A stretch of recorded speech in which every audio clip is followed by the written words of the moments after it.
Kim Junho died because of a banana peel, and that was the most humiliating moment of his 23 years of an otherwise ordinary life. He remembered everything, right up to the very last second. The slippery asphalt beneath his sneaker, the absurd flight over the bridge railing, and the cold shock of the water that extinguished all light at once. Then there was darkness. No dreams, no sounds, no sensations at all. Just absolute zero, where even the concept of waiting didn't exist. Then someone pressed a button, and the world came back on. But it was a completely different world, with different air, a different smell, and a different weight to the sky above his head. The first thing he felt was rough fabric against his skin, stiff as sandpaper and saturated with smoke, and something else he didn't immediately recognize as another person's blood. The second thing was voices, guttural and sharp, and completely unlike the Korean he had spoken for all 23 years of his previous life. He understood the language immediately and effortlessly, as if this skill had simply been sewn into his new brain along with his new body, and the new name he did not yet know. He was lying on a mat in the corner of a small mud brick building, and light seeped through the cracks in the wall, gray and cold and completely unlike a Seoul dawn. Kim Junho took stock of himself, methodically and without panic. 20 years old, a new body, sinewy and lean, without a single ounce of excess fat on his bones. His hands were calloused, meaning the body had belonged to someone who worked rather than sat at a desk, and that was at least some kind of head start over absolute zero. The new body's memories seeped into him like water through a crack, in fragments and snippets, without any order, but enough to piece together the big picture in a few minutes. Lee Chan-ul, that was the name of the man whose body he now occupied, was the son of a small grain merchant who had died 2 seasons ago from something resembling typhus. His mother had died before his father, and he had no brothers, no sisters, and no property except for this room, which he rented from the local village headman for 1/3 of his earnings. He did have an income. Lee Chan-ul carried loads at the market and sometimes hired himself out to unload the carts of merchants coming from the west along the dusty road. Junho sat down on the mat and listened to what was happening outside. The voices of 2 men behind the wall were discussing a tax that had come from the capital, and the figures were brutal. 40% of the grain harvest, plus forced labor for construction. He recognized this period instantly, just as one recognizes a long-awaited punch to the face. The Qin dynasty, 221 BCE, give or take a few years, was the shortest and most brutal of the great periods in Chinese history, lasting a mere 15 years. He knew how this empire would end, and he knew when, and he knew through whom, and this knowledge sat within him like a map in his pocket, while everyone around him wandered in the dark without a single point of reference. He smiled quietly, and it was the first emotion he allowed himself in his new body, cold and internal, and completely invisible to anyone on the outside. Then he felt a second one, something that was neither a memory of his new body nor knowledge from a past life, but a third thing that simply hadn't existed in nature before. It came like a quiet noise at a frequency inaudible to the ears, a background hum of strangers' desires and anxieties and petty, malicious thoughts that the 2 men behind the wall were driving away from themselves. One wanted to hide 1/3 of his grain under the floor before the tax collectors arrived, and feared that his neighbor would report him. The fear was warm and sticky, like poorly tanned leather. The second thought about the village headman's daughter, and thought with such intensity that it was almost physically unpleasant to sense from 3 meters away through the clay wall. Junho didn't just hear. He sensed the point where desire turns into a decision, and where that decision can still be quietly nudged in the right direction with a single precise impulse. He tried, carefully and precisely, like a surgeon handling a scalpel for the first time, and directed a single, simple thought toward the first man, that his neighbor was untrustworthy. Behind the wall, the topic of conversation changed after 7 seconds. The men started talking about the weather, and the first one, without even realizing it, moved slightly further away from the second. Junho noted the result without celebration or surprise. He simply recorded the parameters of the new tool and put it away until next time. The ability worked at a distance of about 5 meters with direct attention, and slightly farther when the target's emotional state was intense. This was the first rough calibration.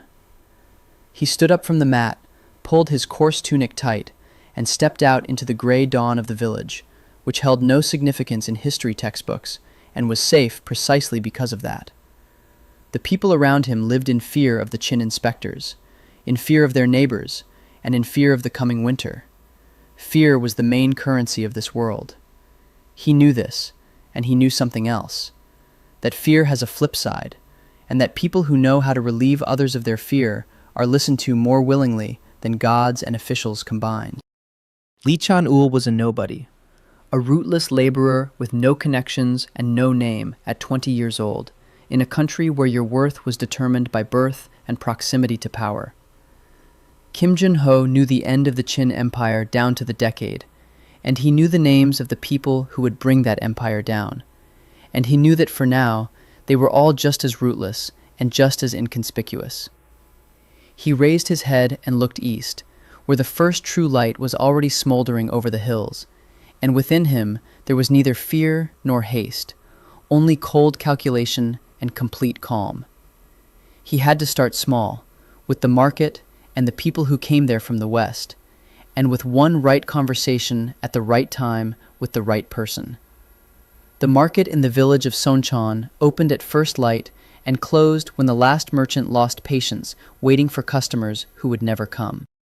Junho arrived there before anyone else, not because he wanted to work, but because the market was the only place where information moved faster than officials' orders. He took up a position at the eastern gate and began loading sacks of grain for a portly merchant named Wan Gichol, an unpleasant man with watery eyes and a habit of speaking too loudly. Wan Gichol paid less than the others and made up for it with long speeches about how he was doing the poor a favor by giving them at least some income in hard times. Junho listened in silence and carried the sacks while reading the market like a text. Each person was a paragraph with its own internal logic and its own set of fears. A tax collector named Kak Sonam arrived around 10 o'clock, short and gaunt, with bamboo tablets under his arm, and the expression of a man who was tired of his own existence. Junho picked up his aura from a distance of 8 meters, and it was unexpected. The ability gave him a slightly larger radius than he had measured that morning during his first test. Taksonam was thinking about a debt, a specific, measurable debt of 90 coins owed to some man from a neighboring prefecture, and the deadline was in 20 days. This was the first truly useful piece of information Junho had received all morning, and he stored it in his memory with the care of a man who knows the value of other people's secrets. Wan Gichul summoned him at noon and informed him that he was paying only half today, because Junho had allegedly placed a bale in the wrong spot twice, contrary to the original instructions. Junho looked at him without anger or protest. He simply committed his face, name, and the debt of 90 coins to memory, a debt that hung over Taksonnam like an axe. He took half the payment and walked over to the well in the center of the market, where 3 older men were sitting and having a conversation that Junho heard before he got close enough. They were talking about the new inspector who had been sent from Xi'an, the capital of the empire, and they spoke quietly, with that particular tone of voice one uses when discussing something inevitably bad. Inspector Cho Ingwan would arrive in 3 days to inspect the grain reserves, and any discrepancy with the registry was punishable by confiscation of property and forced labor on the wall. Junho sat down next to the men and asked for water from their jug, a simple gesture that granted him the right to be present without further explanation and without needing to introduce himself. He listened and read all 3 of them at the same time. The first feared for his son, who might be taken to the construction site. The second was hiding grain, and knew he was bad at hiding things. The third was simply tired. The third man was interesting, not because of fear, but because of a particular kind of weariness. The weariness of a man who once knew how to do more than he does now. His name was Bei Yunjae. This came up in conversation naturally, without any questions, and he was a former teacher from Zhan, one of the kingdoms absorbed by the Qin 20 years ago. Junho felt something click into place inside him, like a missing part of a mechanism that had been long sought and finally found exactly where it was supposed to be. An educated man from a conquered kingdom, a bearer of knowledge that the Qin had officially destroyed, was a first-rate asset if handled correctly. Pei Yongjie spoke little and stared at the ground, his whole body radiating a desire to simply go unnoticed. It was the learned reaction of a man who had survived a conquest. Junho didn't try to pressure him telepathically. He merely slightly amplified the background feeling in Pei Yongjie that the person next to him was trustworthy, and he did so at the lowest possible intensity. The conversation started on its own. Pei Yongjie asked where Junho was from, and Junho replied briefly that he was from the north, that he had no parents, and that he could count better than most porters. Pei Yongjie looked at him for the first time with genuine interest, not with a polite, glancing look, but with the kind of gaze teachers use to assess potential students, even long after they've stopped teaching. Junho held his gaze calmly and added one detail. He said he knew how much grain villages of this size typically hid, and exactly how Cho In-guan would go about searching for it. It was only half a lie. He knew the inspection methods of the Qin dynasty from historical sources he had read in his past life, simply because history was his hobby. Pei Yongjie fell silent for a few seconds, and Junho read his emotions in real time. Doubt, fear, curiosity, and doubt again, and then a faint thread of hope for something undefined. He let the hope grow a little stronger, a single, precise impulse without pressure, and Pei Yongjie suggested he come by that evening to an address he named quietly and without unnecessary details. One Gichol called out to Junho from the other end of the market. Again bales, again work, again the voice of a man who believes that money gives him the right to others' time without limits. Junho stood up and walked over to him without irritation. One Gichol was a small coin, but the village was small, and small coins carried weight too when there were enough of them. By sunset, he knew the names of 7 villagers, knew the specific fears of 3 of them, knew that Tak Sonam could be bought for the right price, and knew where Pei Yongjie lived. He walked toward his former teacher's house through the emptying streets, and the sky above the village was the color of old bronze, and somewhere to the west, in the direction of Xianyang, lights were burning that couldn't be seen from here. Junho thought about what he had: one body, one ability, one piece of knowledge about a future that had not yet happened, and 3 days until the arrival of the inspector, who, without knowing it, would become the first tool. Pei Yongjie's house stood in the far corner of the village, where the street ended at a blank wall, and beyond lay a field of stiff autumn grass bent low to the ground by the cold wind.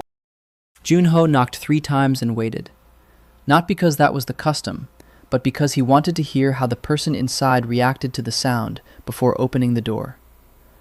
After a long pause, Pei Yongjie opened the door, and in the background of his expression was the same hesitation he'd shown at the market.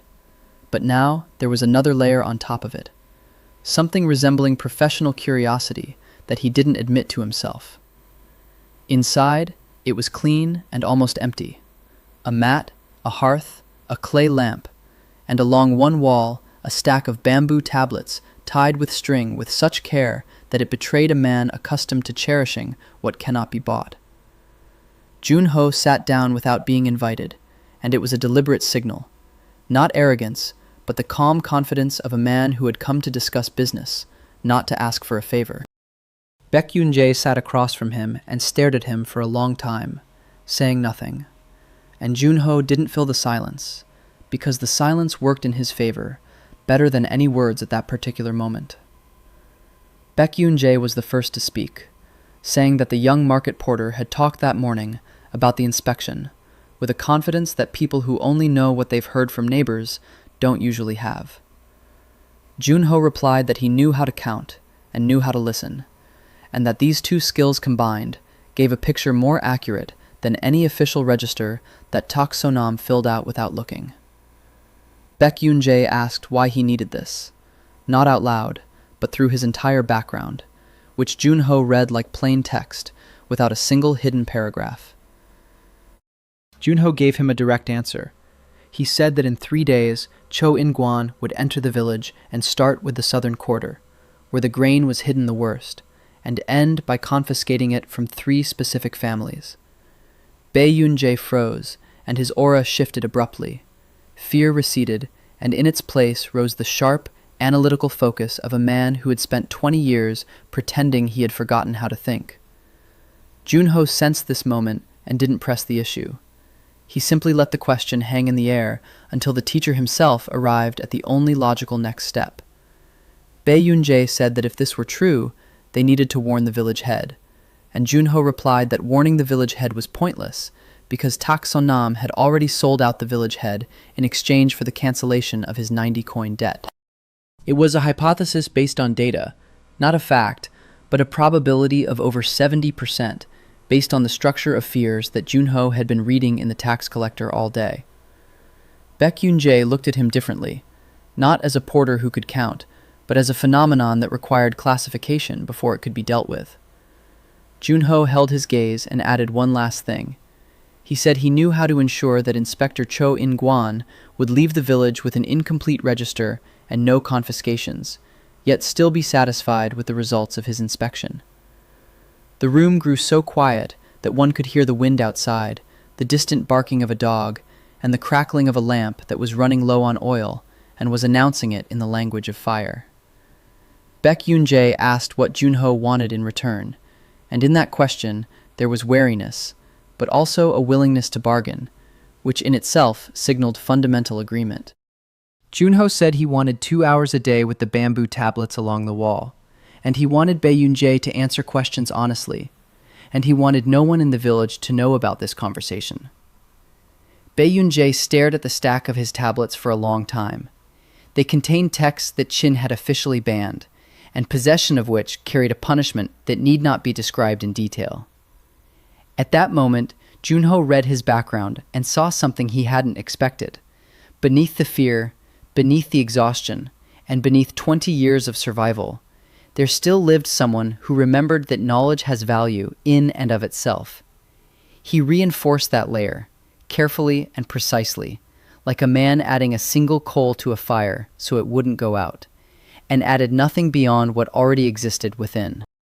Bei Yunjae said he agreed, and that they would start the day after tomorrow, because tomorrow he had business he didn't name, and Junho didn't ask, because he already knew what that business was from the background.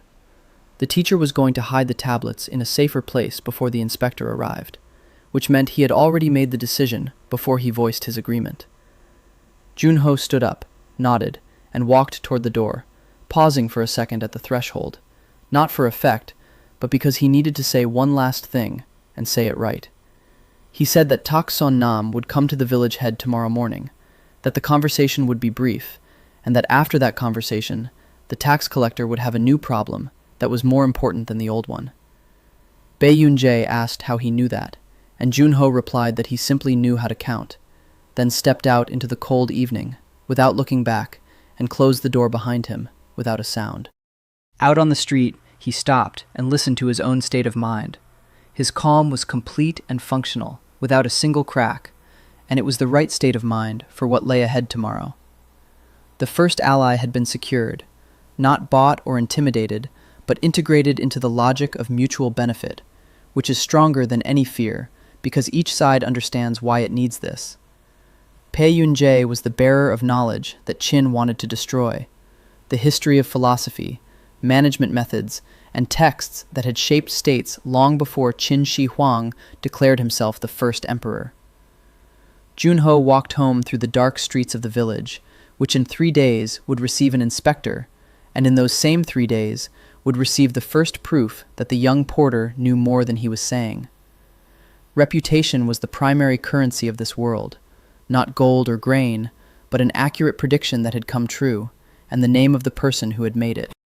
Tak Son Nam came to the village head in the morning, just like Junho, and said he had read this in the tax collector's background report just yesterday at the market, with enough precision to build a plan on it. Junho stood by the well 15 meters from the village elder's house, pretending to mend the rope on the bucket, and listened not with his ears, but with that inner channel that grew sharper with each day of practice. The background inside the village head's house was partially readable, The distance provided only a general emotional outline without details, but the outline was eloquent enough and fully confirmed the hypothesis. Tak So Nam was selling someone off, and doing so with the relief of a man who is finally shifting the weight from one shoulder to the other, unaware that the second shoulder is already someone else's. Junho noted the fact and went to the market to load the bales, because today he needed to be visible and act ordinary, and not do anything that would break the image of a rootless porter. Cho In-guan arrived a day early, and that was the first surprise. Not critical, but requiring a re-evaluation, because the plan had been based on 3 days of preparation, not 2. The inspector drove into the village in a cart with 2 assistants and immediately headed for the village head's house, and in the background, 20 meters away, Junho sensed something interesting. Cho In-guan was a tired, mid-level official, neither cruel nor principled, but simply a man with a monthly quota of inspections and a desire to wrap up this village quickly and without complications. This changed the approach. A frightened official reacted to threats, while a tired one reacted to convenience, and working with convenience was significantly easier and cleaner. Junho dropped the bales and walked over to Wan Gichol, telling him that the inspector had arrived early and that the southern district would be in trouble because they were hiding grain in places that would be inspected first. Wan Gichol took a deep breath to reply with something loud and smug, but Junho had already read his mood and knew that beneath the merchant's feigned confidence lay a specific fear for his own stockpiles in the southern warehouse. Junho said quietly and without pressure that Wan Gichol had grain in the southern warehouse, under the 3rd plank from the entrance, that wasn't recorded in the registry, and that Cho In-guan knew about this warehouse from the village head. The part about the village head was a lie, but Wan Gichol's fear instantly confirmed the fact about the warehouse and the 3rd plank, and Junho made a mental note of this asset for the future. Wan Gichol seemed to shrink before his eyes, not physically, but in that peculiar way that large, self-satisfied people shrink when reality presents them with a concrete reckoning. Junho said he could help for half of the grain lying under the 3rd plank, and that a decision had to be made now because the inspector's assistants were already heading toward the southern quarter. Wan Gichol agreed in 4 seconds, which was a record speed for a man who usually haggled over every coin for 20 minutes. Junho accepted the agreement and headed toward the village head's house, not via the main street, but through a side alley. He stopped at the back wall and closed his eyes for 30 seconds. Cho In-guan was inside. His aura was clearly visible from this distance, and the inspector was currently looking at the register the village head was showing him, thinking about how he wanted to finish before dark. Junho sensed the inspector's desire for a quick result and amplified it, carefully and precisely, adding to it a slight impression that the village was small and order was generally maintained here. Then he walked to the gate and waited for the inspector's assistants to emerge from the southern quarter, approached the eldest of them, and introduced himself as the man who kept track of shipments for local merchants. The senior assistant looked at him with the indifference of a bureaucrat who had been shown a 10th insignificant person that day, and Junho read his aura and found there irritation from thirst because the assistant hadn't had a drink since morning. Junho handed him a leather water bag he'd brought along specifically for this moment, and said that the heat this year was lingering, and that the well in the center of the village provided good water. The assistant took the water, and his irritation subsided, replaced by a common human kindness towards someone who'd done a small, helpful deed without expecting a reward. Junho casually mentioned that there was a granary in the western district that was worth checking out carefully because 3 families stored grain there and their records had always been inaccurate. It was true, the granary existed and there was grain there, but Junho already knew from Bei Yunjae that the families from the western district paid the village head a separate fee to ensure they were left alone during inspections. The assistant nodded, jotted something down on a clipboard, and went to report to the inspector, and Junho smiled quietly because he could see how the pieces were falling into place without a single direct confrontation. Cho In-guan left the village head's house an hour later with the look of a man who had found what he was looking for. Not too much and not too little, but just enough to write a report and close the village in the registry. The western quarter had fallen short of the required amount, which meant that the southern quarter and Wan Gichol's warehouse remained out of the spotlight, and the three families Junho wanted to spare were left untouched. Takson Nam stood at the gate with the look of a man who had expected a completely different outcome, and in the background there was confusion, because the deal with the village head was supposed to work out differently. Junho walked past him without stopping or looking, and said in a low voice just 4 words, that everyone remembers the debt of 90 coins. Takson Nam froze, and Junho didn't look back, because there was no need to. The reaction had already been anticipated, and it was exactly what was needed. That evening, Wan Gichol sent a boy with a sack of grain and a note, saying he was grateful and that Junho could come for work any time. Junho took the grain and set aside half for Bae Yun-jae, not because he owed him, but because the teacher needed to understand that the alliance worked both ways and that this wasn't a one-time deal. A reputation was built in a single day, not loudly or publicly, but in a quiet way that worked better than any announcement in the market square. The village of Songcheon passed the inspection without incident, and no one knew why. Only 2 people in the village had even a partial answer, and neither of them intended to share it with the others. Baek Yoon-jae opened the door before Junho even knocked, which meant that the teacher had either been waiting, had heard footsteps, or had simply decided to greet the guest first, which was also a statement of its own.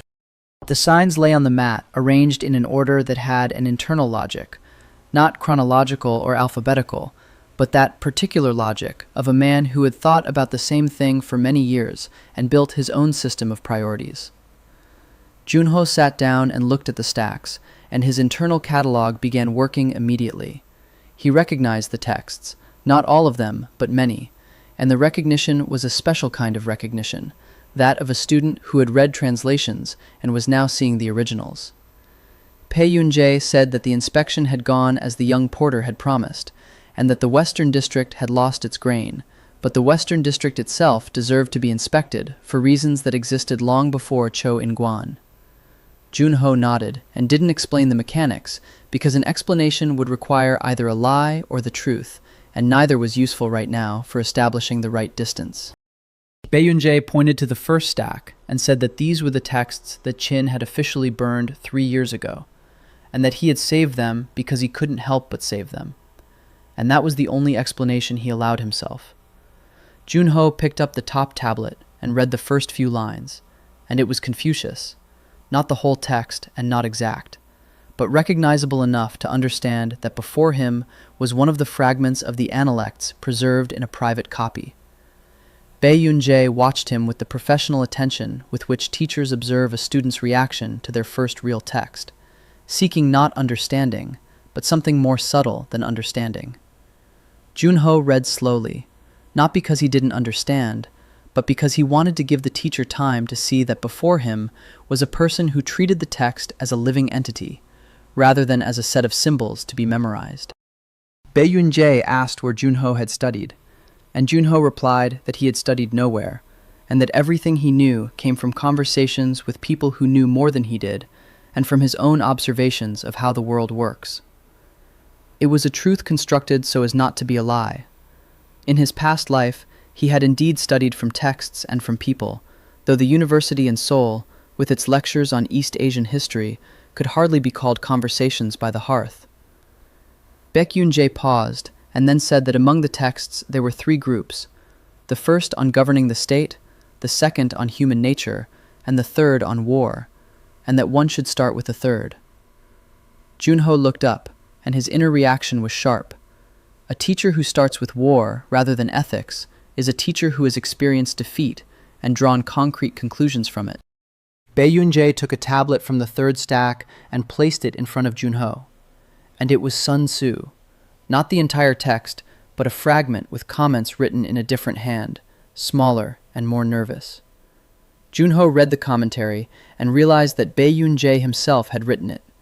It contained an observation that victory in a direct confrontation is more costly than victory through strategic positioning, and that Qin won all its wars precisely because its opponents did not understand the difference. It was an accurate analysis, and Junho said this aloud, adding that position requires time, while a direct confrontation requires only resources, and that Qin had more resources than all the others combined. Baiyunjie looked at him for a long time, and something complex was happening in the background of his mind, a rapid and methodical reassessment, like taking inventory after a fire when you need to figure out what survived. They talked for 2 hours, and Junho asked questions that looked like a student's questions, but were structured so that every answer gave him a map of what Baiyunjie knew about the people at the Qin court, about the structure of provincial administration, and about the weak points of the tax collection system. The teacher answered willingly because the questions were intelligent and because Junho fed him a subtle sense that this conversation was important, not manipulatively, but simply by reinforcing what already existed within the old teacher. By the end of the second hour, Junho knew 3 things he hadn't known before that evening. First, that in the neighboring town of Luyi, there was a silk merchant named An Jong-un, who had connections with 2 mid-level officials in the provincial administration. Second, that the provincial governor, Shimchol-ho, was a man with debts, not financial but political, and that he owed his position to a man who was now dead, and the replacement of his patron was a matter for the coming year. Third, 20 years ago, Baiyunjie had personally known one of the court advisors, not a chief advisor, nor an influential one, but a man who was still alive and had maintained his position through caution and the ability to remain inconspicuous.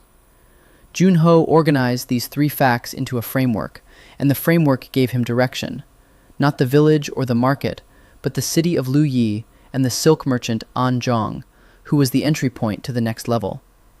He stood up and thanked the teacher, and Baiyunjie said that tomorrow they would go over the second stack, on human nature, and that this was more important than war, because war is a consequence, and nature is the cause. Junho said he would come and left, and this time he stopped at the door outside, not to say one last thing, but simply to capture a moment that carried weight. In a single evening, he had received a map of the province, a map of the people, a map of the system's weak points, which he intended to use, and all of this from a man who thought he was simply teaching a porter to read forbidden texts. Baiyunjie was the first asset, and he was a good one, not because he was weak, but because he was smart. A smart asset who works voluntarily is worth more than any army in the early stages. Junho walked home, thinking about the city of Luyi and the silk merchant, and about how the next step would require more than just knowledge. He needed a reason why An Zhong would want to speak with a rootless porter from the village. The city of Luyi was a 2-day walk from Songchan, and Junho set out at dawn with a sack of grain on his back and the look of a man going about business so ordinary that it didn't deserve a second glance. Baiyunjie gave him a letter of recommendation, not an official one with a seal, but simply a few lines in his own handwriting, stating that the bearer was acquainted with the teacher and deserved a conversation. Junho took the note and didn't say that it would most likely be unnecessary, because explaining that would mean explaining too much, too soon, given the stage of trust they were at. The road passed through 3 villages, and Junho read each one as he went, the background noise of the fears and desires of people going about their business, unaware that someone was walking past them who could hear their thoughts as if they were written down. By the second day, he had refined another aspect of his ability. When moving or distracted, the range dropped to 3 meters, but when he focused intently on a specific person, the distance increased to 12. Luyi opened up at sunset on the second day, not a large city by the standards of future eras, but enormous by the standards of this world, with a market that operated even at dusk, and a scent that was a mixture of leather and smoke and something sweet from the dye workshops. Junho found an inn near the eastern gate, paid for a spot on a communal mat, lay down, closed his eyes, and methodically scanned everyone within a 10-meter radius until he was certain there was no threat. In the morning, he went to the silk market, which was located in the northern part of the city and was organized differently from a village market. Here, every merchant had his own spot, his own face, and his own reputation, which was worth more than any single item. He found An Zhong based on Baiyunjie's description. Tall for his time, with the hands of a man who had worked with fabric his whole life, and a manner of standing slightly apart from the other merchants, which in itself spoke to his status. Junho didn't approach him right away. He stood to the side and spent 20 minutes reading the silk merchant's background, and those 20 minutes were worth more than 2 days' walk. An Jong-woo was a smart man. It didn't feel like intelligence in an abstract sense, but rather a concrete habit of thinking 3 steps ahead before opening his mouth. Beneath the merchant's working aura lay a concrete, fresh anxiety. Not an old fear, but a new problem that had arisen no more than 3 or 4 days ago, judging by the intensity of the feeling. Junho walked up to the counter, picked up a piece of silk, and said that the fabric was nice, but that he hadn't come for silk. Rather, he'd come on the recommendation of a man whom Anjong had known 20 years ago in Jeonju.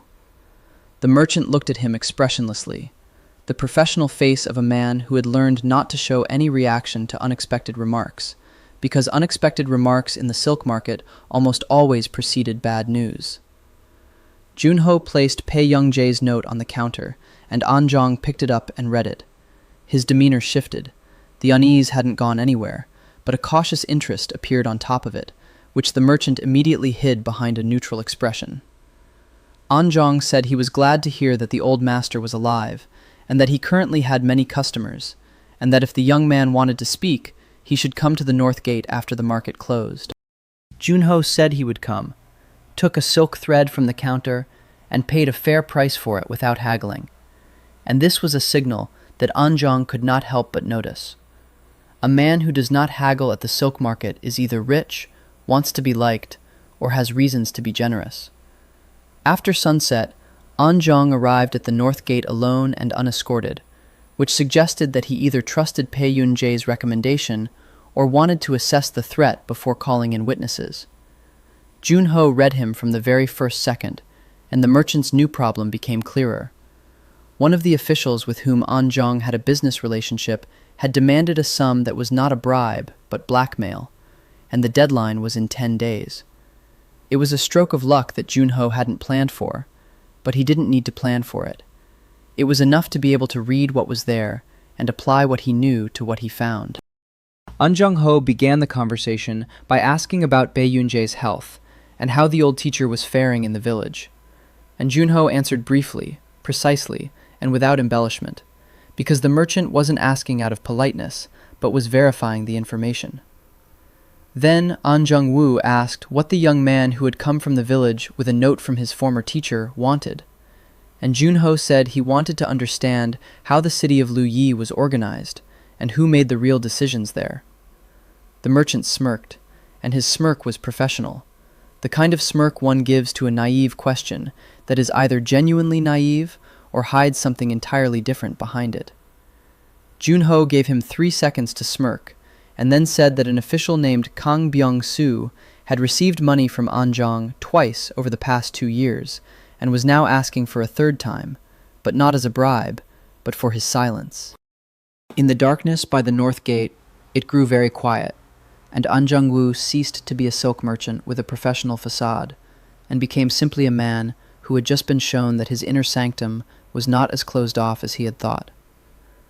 Junho said he knew how to resolve the issue with Kang Byung-soo, so that the official would not only back down, but also become useful in the future, and that in return, he wanted a single meeting with the right person in the provincial administration. Anjong remained silent for a long time, and Junho didn't rush him. He simply stood in the darkness, waiting and reading the merchant's demeanor as he passed through all the stages of distrust quickly and methodically, like a man accustomed to making decisions under pressure. An Jong-woo asked who he really was, and Junho replied that he was a man who knew how to calculate, and that this was enough for a first conversation. The merchant said he would think it over, and Junho replied that he could think until morning, because after morning, Kang Byung-soo would be making the decision, and then thinking it over would be significantly more expensive. An Jong-woo walked off into the darkness, and Junho stayed by the gate for a moment, gazing at the city lights and thinking that the village of Songcheon was the first circle, the city of Ryu was the second, and that each subsequent circle would be wider and require greater precision. An Jong-woo arrived at the inn before dawn, and that in itself was the answer. A man who thinks until morning and arrives before dawn has already made his decision and is simply checking one last time to make sure he hasn't made a mistake. Junho was already awake, sitting by the window and reading the merchant's letter 20 meters before the man entered the courtyard. The decision had been made, and the fear hadn't gone anywhere, but his fear of Kang Byung-soo was now less than his curiosity about the person who had offered a way out. Anjong sat down across from him and, without preamble, said he agreed, and that a meeting with the right person in the administration was possible, but only after the problem with the official had been resolved completely and without a trace. Junho nodded and asked 3 things: where Kang Byung-soo lived, where he received visitors, and whether he had anyone to whom he himself had to report on the results of his work in the city. An Jung-woo answered all 3 questions, and Junho listened while mentally mapping things out. The official lived in the Eastern District, received visitors in the mornings, and reported to the governor's assistant, Han Young-gyu, who came to Ryu once every 2 months. Han Young-gyu would arrive in 12 days, and this was a deadline that Junho hadn't set, but that worked in his favor. Kang Byung-soo wanted to receive the money before his superiors arrived, and that desire was a tool. Junho told An Jung that he had to do one simple thing: tell Kang Byung-soo that he was ready to pay and wanted to meet in person to hand over the money at a location that An Jung himself would choose. The dealer asked why a face-to-face meeting was necessary, and Junho replied that money handed over in person leaves witnesses, and witnesses are the only thing that turns blackmail into a crime that cannot be denied. An Jung-woo didn't understand everything, but he understood enough, and he left. Junho stayed behind and began preparing for what would be the most delicate use of his ability of all the ones he had tried so far. Working from a distance was one thing, nudging the decision of someone who was already wavering or amplifying a fear that already existed. It was like adding wind to a sail that was already raised. Working face-to-face with a person making a specific administrative decision required a different level of precision, because a smart person senses when their thoughts are going in a direction other than the one they intended. Kang Byung-soo agreed to meet around noon and chose the location himself, a warehouse on the edge of the market that belonged to one of his men, and where, in his own estimation, there were no prying eyes. Junho arrived with An Jung-woo and stood slightly behind the merchant, in the position of an assistant holding a bag of money and having no say. It was a role that afforded maximum freedom to observe. Kang Byung-soo was exactly as An Jung had described him, middle-aged, with the face of a man long accustomed to being owed favors, and with that particular manner of speaking that implies his interlocutor should be grateful simply for the fact of the conversation. He began by praising the wisdom of An Jung, who had realized that cooperation was more profitable than resistance, and that smart merchants always found common ground with those who maintained order in the city. Junho read his expression intently. From a distance of 2 meters, the signal was so clear that it was almost unpleasant, like a light too bright after darkness. Kang Byung-soo was completely confident, and that confidence was his main weakness. A man who refuses to admit that the situation could turn upside down does not prepare backup plans. Junho found one specific fear in the official's background that lay deep and was long-standing. A fear of Han Young-gyu, not as a superior, but as a man who knew something specific about Kang Byung-soo and held that knowledge as leverage. It was a gold mine, and Junho tapped into it carefully. He amplified the fear not abruptly, but slowly, like a man adding weight to a scale, one stone at a time, and waiting for the pan to begin to dip. Kang Byung-soo talked, and his speech grew longer and less confident, and he himself didn't understand why the topic of Han Young-gyu, which he had brought up in passing, suddenly began to take up more and more space in his own words. An Jung-woo stood there in silence, and Junho could sense that the merchant was tense but holding his ground, and that was the right approach. Silence worked better than any words at that moment. By the end of his long speech, Kang Byung-soo had come to the conclusion that Han Young-gyu would be arriving soon, that perhaps the sum he had requested was too large, and that reasonable people could always agree to revise the terms. Junho made one final, precise move, not a demand or a threat, but simply a reinforcement of the already existing desire to settle this matter cleanly and quickly before the boss arrived. Kang Byung-soo said he was ready to forget the previous conversation entirely, that he had no complaints against the respected merchant An Jung, and that mutual respect was the foundation of city life. An Jung-woo listened to this with the look of a man who didn't believe a single word, but accepted the outcome because the outcome was the right one, regardless of the speaker's sincerity. On the way out of the warehouse, the merchant quietly asked what had happened inside, and Junho replied that Kang Byung-soo had simply remembered things that were more important than money, and that such things sometimes happen to smart people at the right moment. An Jung-woo looked at him with the kind of gaze one gives a person when they realize that the explanation offered is not really an explanation, but also understand that insisting is pointless. They walked through the market, and Junho thought that Kang Byung-soo was now not neutralized, but had been shifted into a different state. An official who had backed down under the pressure of his own fear was an official who could be used again with the right approach. An Jung-woo said that the meeting with the man in the administration would take place in 3 days, that the man's name was Oh-jae-woo, and that he held a position that sounded insignificant, but controlled the distribution of trade licenses across 4 counties. 4 counties and trade licenses. It wasn't the pinnacle of the provincial hierarchy, but it was a point through which money, people, and information flowed. And points through which money flows are always the right entry points. Junho said he would come, and thanked An Jung briefly and without embellishment, and the merchant nodded, and they parted ways, and Junho felt as if the second circle had closed, and the third was already beginning to take shape. Junho spent 3 days in the city of Louis, not without purpose.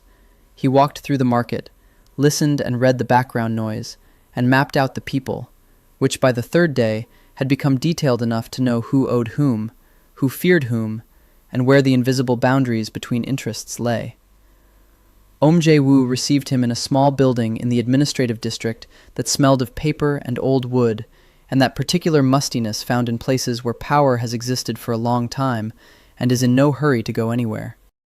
He introduced Junho to An Jung as his accounting assistant, and it was a simple, verifiable story, and boring enough not to raise unnecessary questions from a man who had seen hundreds of accounting assistants over his career.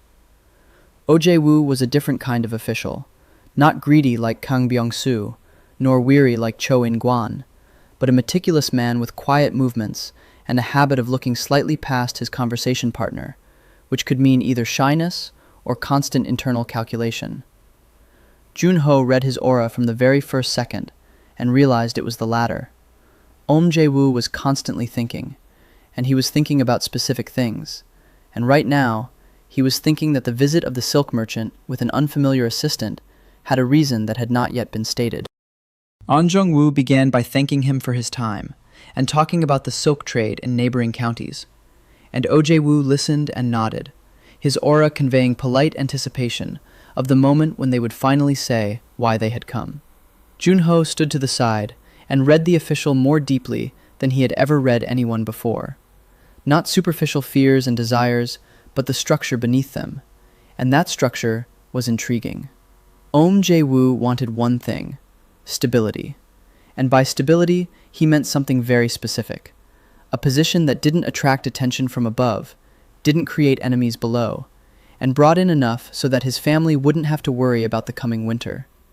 He was a man without great ambition or great greed, and that was precisely why he was valuable. Such people hold their positions for a long time, and such people become points of support for those who are building on the horizon for more than a single season. An Jung-ho got to the point. He said that his new assistant was handling accounting for several villages in the northern county, and that it would be convenient if the accounting for these villages were handled through a single business license instead of 3 separate ones. Technically, it was a legitimate request.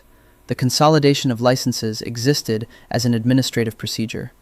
But Junho knew that the real value lay not in the convenience of record-keeping, but in the fact that a single license granted the right to move goods between counties without separate inspections.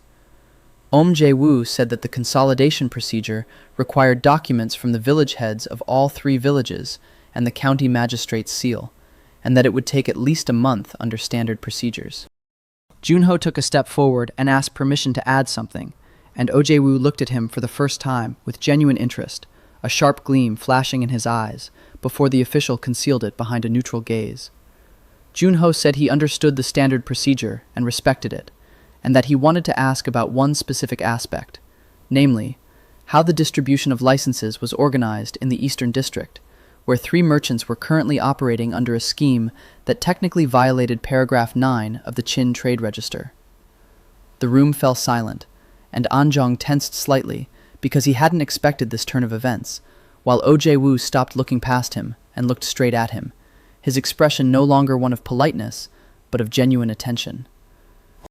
Junho wasn't pressuring him telepathically. He was simply speaking and letting the facts speak for themselves, because the facts were accurate, and the official in charge of licenses across the 4 counties couldn't possibly be unaware of the violation in the Eastern County.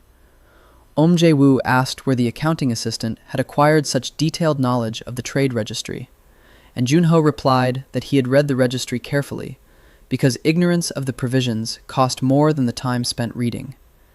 It was an answer that explained nothing, and explained everything at the same time, and Ojewu understood this, and something akin to a reassessment took place in his mind, as quick and methodical as Pei Yun-jae's, but with a different result. After his reassessment, Pei Yun-jae opened up. After his reassessment, Ojewu became more cautious, which was the correct reaction of an intelligent person, and Junho noted this as a sign of the asset's quality rather than an obstacle. Junho said that the violation in the Eastern District didn't interest him in and of itself, and that he had only mentioned it to show that he understood how the system worked, and where there were areas within it that required careful handling.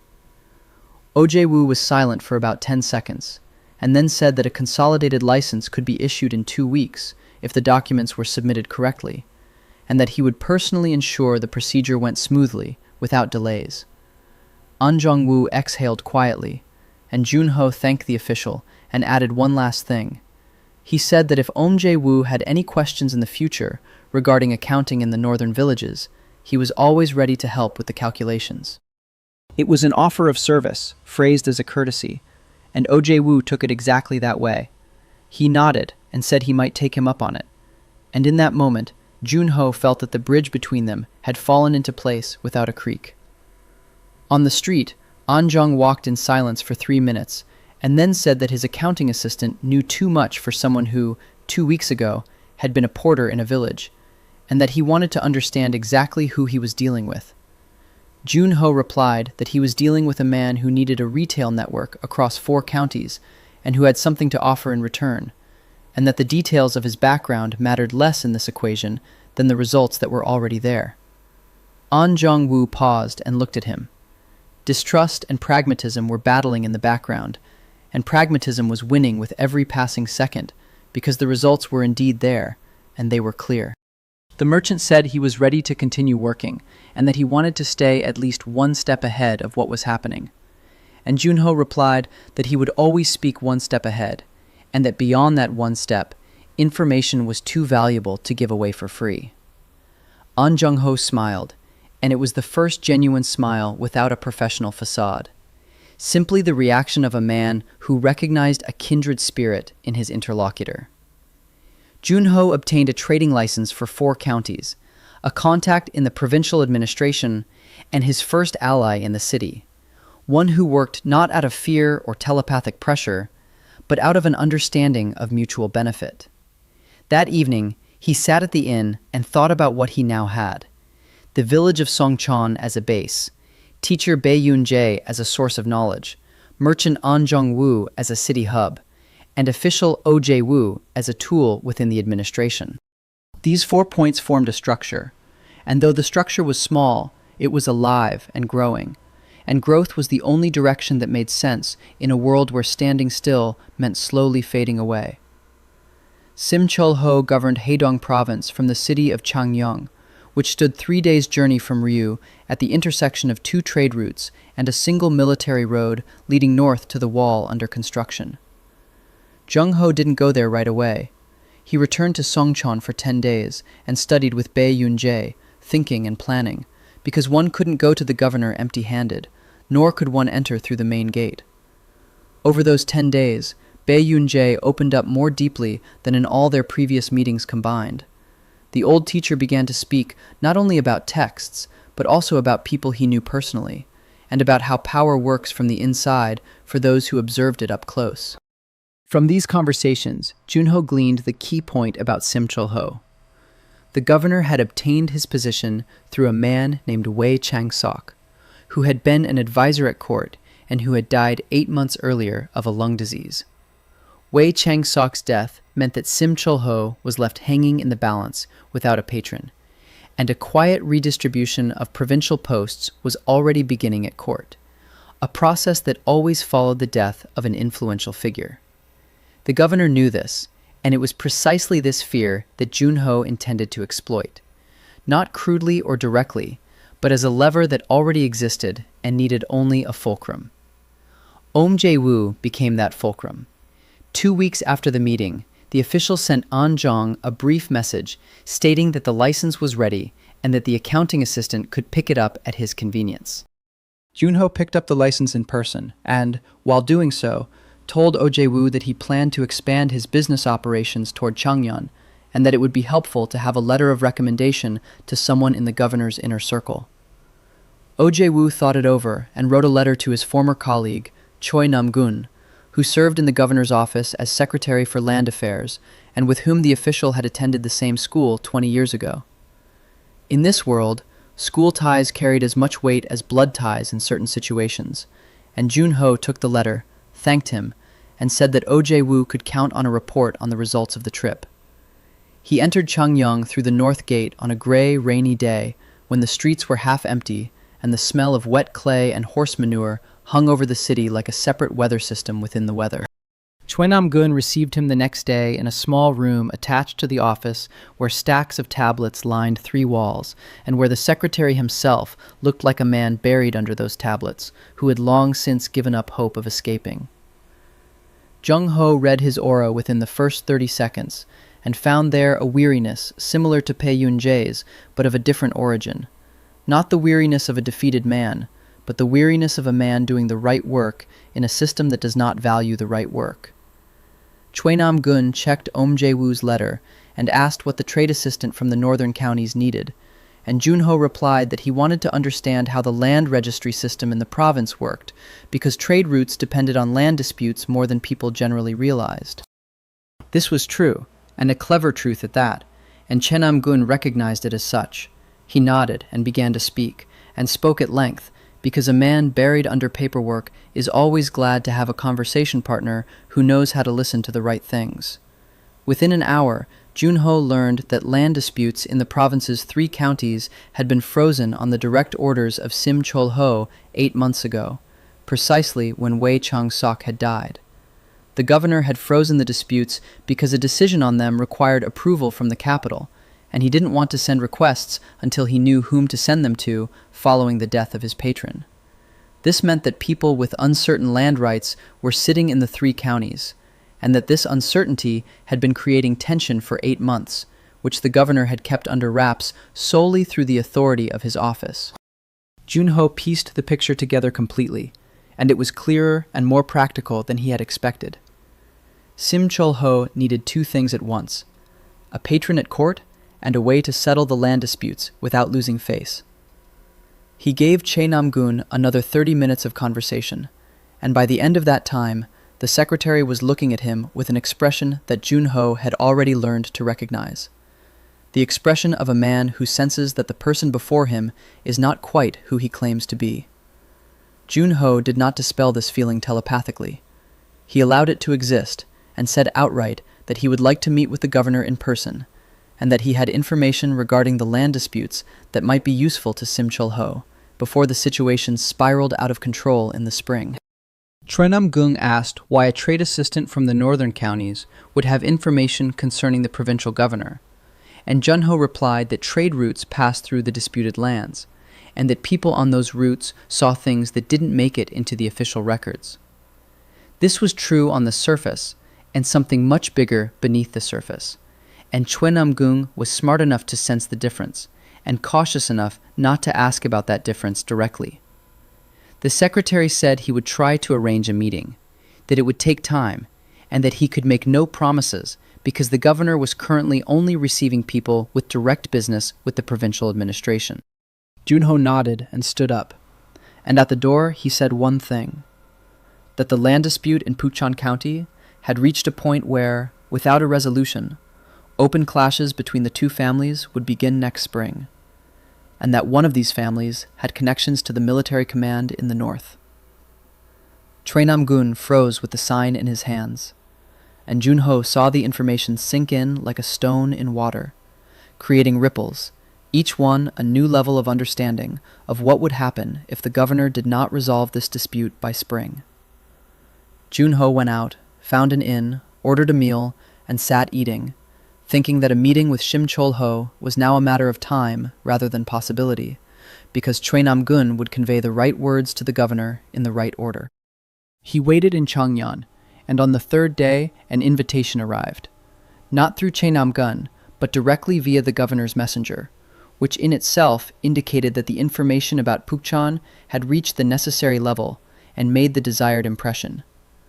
Junho smiled quietly and began preparing for the conversation, which was his first with the actual provincial authorities, and was meant to be neither a request nor a negotiation, but something third, for which there was as yet no precise word in this language.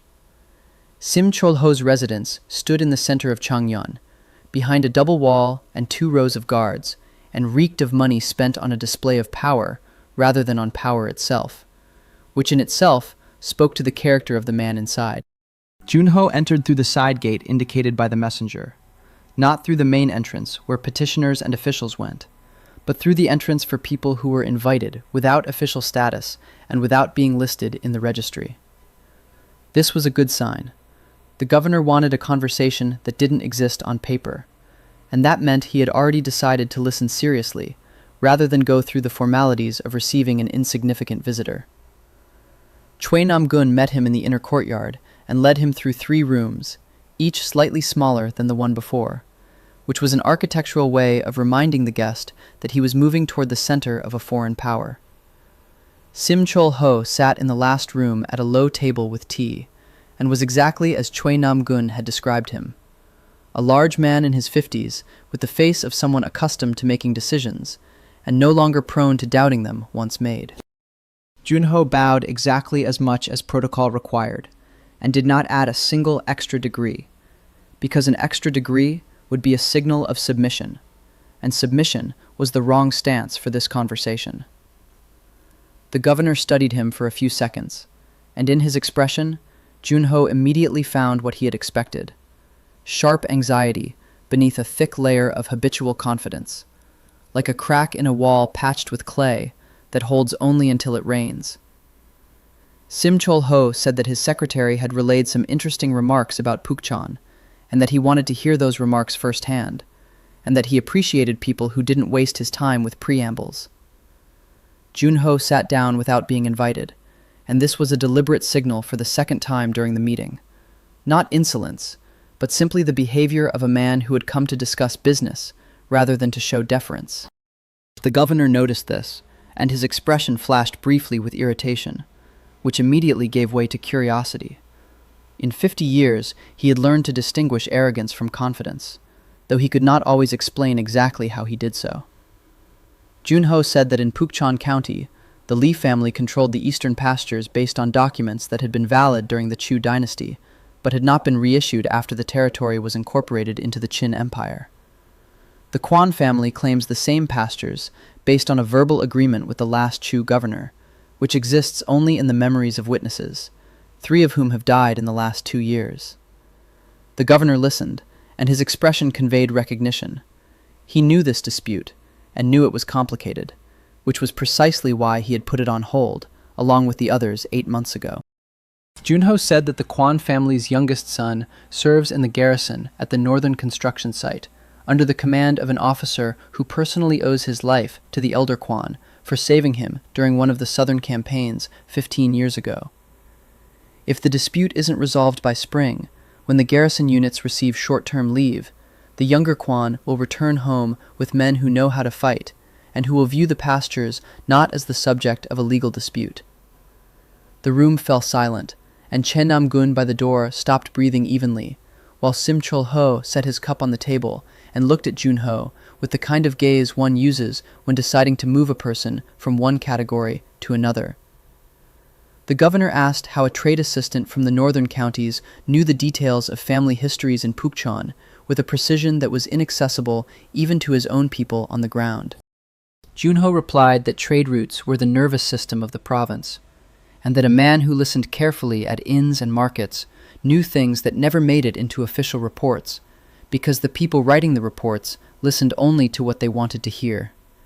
It was an answer that explained the method without revealing the source, and Sim Chol Ho accepted it with the look of a man who did not fully believe it, but acknowledged that he had no alternative explanation. The governor asked what the young man who had come with this information wanted, and Junho replied that he wanted a provincial-level trade license for a network spanning 4 counties, and wanted his name to be known in the office as that of a man useful to the governor. Sim Chol Ho smiled, and it was the smile of a man who had heard many requests and knew how to evaluate them based on the ratio of what was asked for to what was offered. And in this case, the ratio was in the petitioner's favor. Junho added that he was ready to help resolve the Pukchon issue, not legally, but practically, by speaking with the right people before spring, and that he had ideas on how to forward the request to the capital through a channel that didn't rely on the late Wei Chang-sok's old connections. The last suggestion fell into silence like a second stone into the same water, and the ripples spread faster, because Junho had just shown that he knew about the governor's vulnerability and was offering help rather than using that vulnerability as leverage. It was a subtle difference, and Sim Chol Ho was experienced enough to sense it, and it was precisely this difference that determined the next 10 seconds of silence, after which the governor said he was ready to discuss the matter in more detail. They spoke for another hour, and Junho listened more than he spoke, reading the governor's underlying mood at a depth that could only be reached through prolonged, focused contact. And at that depth, he found something he hadn't expected. Sim Chol Ho wasn't just frightened by the loss of his patron. He was a man who had once lost everything and recovered, and that experience had given him a particular kind of pragmatism, free of illusions, but also free of despair. Such a man was not swayed by fear or flattery. He was swayed only by concrete results, and by trust built through results, not through words. Junho adjusted his approach right in the middle of the conversation. He dropped all hints of future possibilities and focused on one specific proposal regarding Pukchon that could be verified within a month.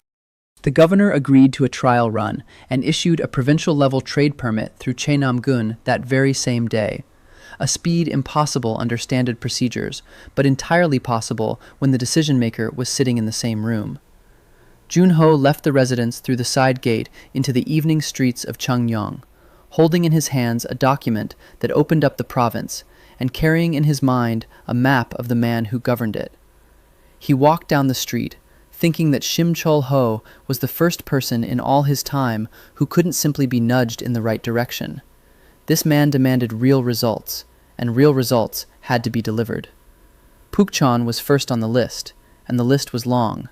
Every item on it was a step on a staircase leading somewhere far above Haedong province and much closer to the center of the empire, which had spent the last years of its existence unaware of this. Pukchon County lay 2 days' journey east of Changnyeon, and the road there wound through hills covered in tough winter grass and past villages that were smaller than Songchon, poorer, and quieter. Junho walked alone, thinking that the task in Pukchon was the first one that could not be solved merely by reading the background and precise impulses.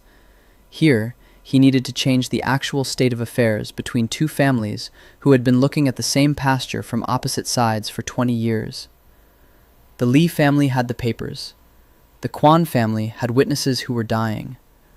Between them lay a pasture that fed the livestock, and the livestock fed the people. And this was the kind of dispute where a compromise was perceived by both sides as a defeat. He entered Pukchon through the market and spent the first 2 hours simply walking and reading the village. just as he had read Songchan on the first day, layer by layer, from superficial fears to deep-seated desires that people did not always admit to themselves.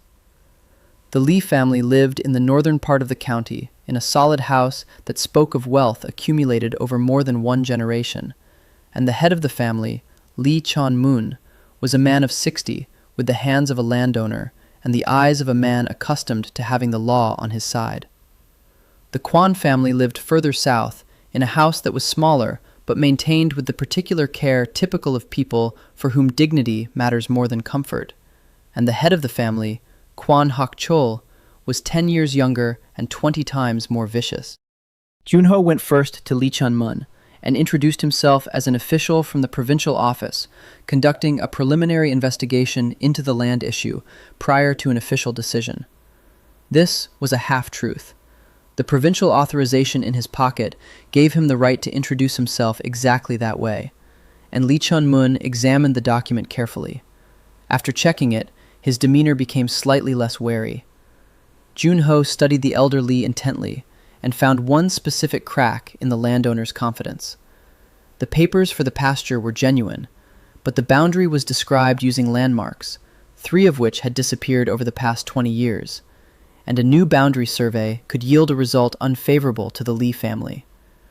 Li Jung-mun knew this, and it was precisely this knowledge that gnawed at him like a splinter he couldn't pull out, because any attempt to officially clarify the boundary could reveal something that was better left hidden. Junho didn't show that he knew about this thorn. He simply asked about the history of the pasture and let the old man talk at length, listening and nodding, and at the end said that he understood the Li family's position and that he had questions for the Quan family that he would like to clarify before drafting his report. Li Jung-mun saw him off with the kind of expression one uses when bidding farewell to people from whom one expects good things but isn't sure one will get them. And Junho remembered that expression because it was the right one for the next step. He arrived at Quan Hak-chol's place in the afternoon, and the younger Quan greeted him with the wariness of a man expecting yet another bureaucrat with yet another scheme to drag the case out for another year. Junho read his mood and found anger there. Not hot, but cold, restrained anger. The anger of a man who had watched his family being squeezed off their land by legal means for 20 years, and who had already begun to consider illegal ones. His son, stationed at a garrison in the north, had been sending letters, and between the lines, one could read a sense of readiness. Quan Hak-chol held on to that readiness as a last resort, one he hadn't yet reached, but which was not far off. Junho said outright that he knew about the son and the garrison and the letters, and that he understood the logic of this argument, and that this was precisely why he had come now and not in the spring, when it would be impossible to take this argument back. Quan Hak-chol looked at him with the tension one feels when looking at a man who knows too much, and from whom it is unclear what to expect, and Junho gave him 3 seconds to feel that tension before proposing a solution. The solution was simple in formulation, but complex in execution. A new boundary survey based on modern imperial standards that would automatically nullify the old landmarks and give both families a clean starting point. Quan Hak-chol asked why this was necessary for the Li family, who had the documents, and Junho replied that the Li family had documents with outdated reference points, and that this circumstance, with the new survey, might prove more important than the documents themselves. Something shifted in Quan Hak-chol's mind. Not a decision yet, but a premonition of a decision that might be in his favor. And Junho reinforced that premonition with a single precise impulse, directed not at the desire to win, but at the desire to end it. 20 years of war had worn down even the most hardened men, and Quan Hak-chol was, above all, a weary man who had been offered a way out that was not a defeat. The next morning, Junho returned to Li Jung-mun and said that the Quan family was ready for a new boundary survey according to imperial standards, and that the provincial office was prepared to conduct it within a month. Li Jung-mun tensed, and Junho read his mood in real time. The old man understood that the new survey was a risk, but he also understood that refusing the survey when the other side had agreed would look like an admission of weakness. Junho added quietly that boundary surveys under the new standards had historically favored the party with written documents in 8 out of 10 cases, and that this was a statistic, not a promise. It was a truth he knew from Bae Yun-jae's writings, and it was precise enough to serve as a reassurance for a man who feared losing what he considered rightfully his. Lee Jung-moon agreed by noon, and Junho left him with the agreement of both sides in mind, and the realization that he had accomplished in 2 days what the provincial administration had been unable to do in 8 months. He sent a brief message to Changyang via a messenger, merely stating that both sides had agreed to the survey and that there would be no military conflict in the spring, and waited for a reply, which arrived 4 days later. Sim Chol-ho sent not a letter, but a man, Choi Nam-gun himself, who arrived in Pukchon with official documents for the boundary survey and a separate verbal message for Junho. The message was brief. The governor wanted to see him again in Changyang, and this time through the main entrance. Junho smiled quietly and looked at Choi Nam-gun, who stood with the documents and gazed at him with the expression one uses to look at a natural phenomenon that cannot be classified by existing categories.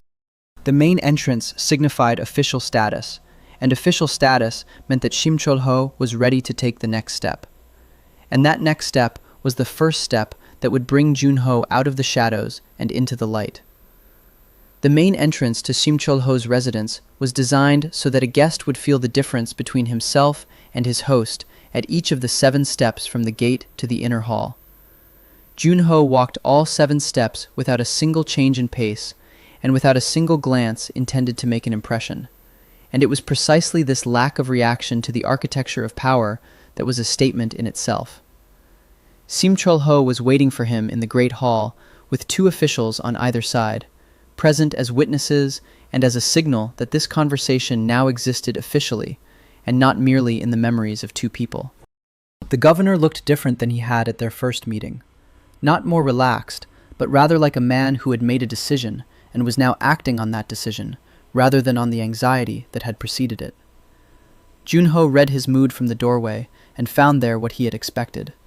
The anxiety about his patron had not gone away, but Pukchong had given the governor concrete proof that the young man from the northern counties was doing what he had promised, and doing it quickly. Sim Chol-ho began by stating that the land survey in Pukchon had been officially initiated, that both families had signed the agreement, and that this was the first settled land dispute in the province in 8 months. Junho nodded and said nothing more, because the result spoke for itself, and any addition would be embellishment that would weaken rather than strengthen it. The governor said that the province needed people who could resolve issues that could not be resolved by standard methods, and that he would like to offer Junho the position of Special Affairs Advisor to the Haedong Provincial Office.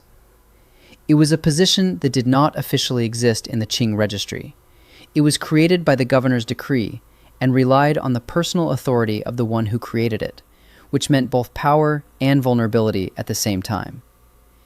Junho considered the offer for exactly as long as it took to avoid appearing like a man who already knew the answer before the question was even asked. He accepted the position and set one condition, that his work would not be documented in standard records, and that his name would not appear in official reports to the capital without his direct consent.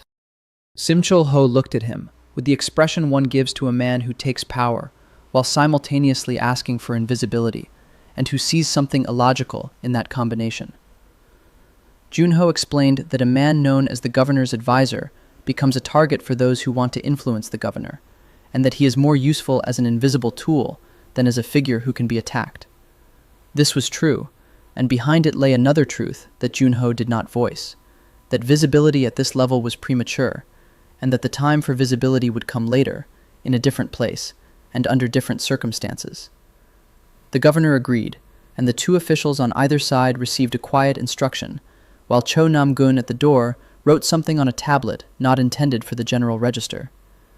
After the official proceedings, Sim Chol-ho dismissed the officials and remained alone with Junho, and this too was a statement. The governor wanted a conversation not intended for witnesses. He said that the problem with the patron at court was more serious than it appeared from the outside, and that before his death, Wei Chang-sok had been in conflict with one of the first minister's confidants, and that this conflict could be passed down to all of Wei Changsok's people. Junho listened and read between the lines, and in the governor's words, he saw real fear. Not an abstract fear of losing his position, but the concrete fear of a man who knew the name of the threat and didn't know how to deal with it. The first minister's aide was named Hu Min-je, and he was a man whose name Junho did not recognize from his historical knowledge, which meant either that he was too insignificant to be mentioned in the chronicles, or that the chronicles had deliberately omitted him. Junho said he needed time to figure out who Hu Min-je was, and what the real extent of his influence was, and that it would take at least a month of diligent work. Simchulho nodded, and added that Junho now had access to the provincial archives, and to the network of informants that the chancellery maintained in the 5 counties, and that these resources could be used without explanation. The provincial network of informants was what shifted the scale of the operation from a single person gathering background information in the markets to a structure that collected information professionally, albeit using rough methods. Junho thanked the governor, stood up, and paused at the door because there was one more thing, and this one needed to be said now, while the conversation was still in a mode of direct candor. He said he had a man in the village of Songchon who kept texts banned under the decree on book burning, and that this man was a teacher from the conquered kingdom, and that his knowledge was worth more than the risk posed by his tablets. Simchulho looked at him for a few seconds, and in the background, a quick assessment was taking place. Risk versus value, politics versus pragmatism, and old experience versus a new ally. The governor said he hadn't heard of this, that Heidong province was large, and that the village of Songchon was far from the areas where inspections for prohibited materials were conducted. Junho nodded and walked out, leaving behind the man who had just tacitly taken Pei Yunjae and his signs under his protection, not out of kindness, but out of the understanding that the new special affairs advisor must have reasons to do a good job. On Changryeon Street, Junho walked slowly, thinking about what had happened over the past few weeks. From a nameless porter in a nameless village, to an advisor to the provincial governor with access to archives and a network of informants. The pace was just right, not too fast to break the structure, and not too slow to lose momentum, with each step building on the previous one without a single wasted stride.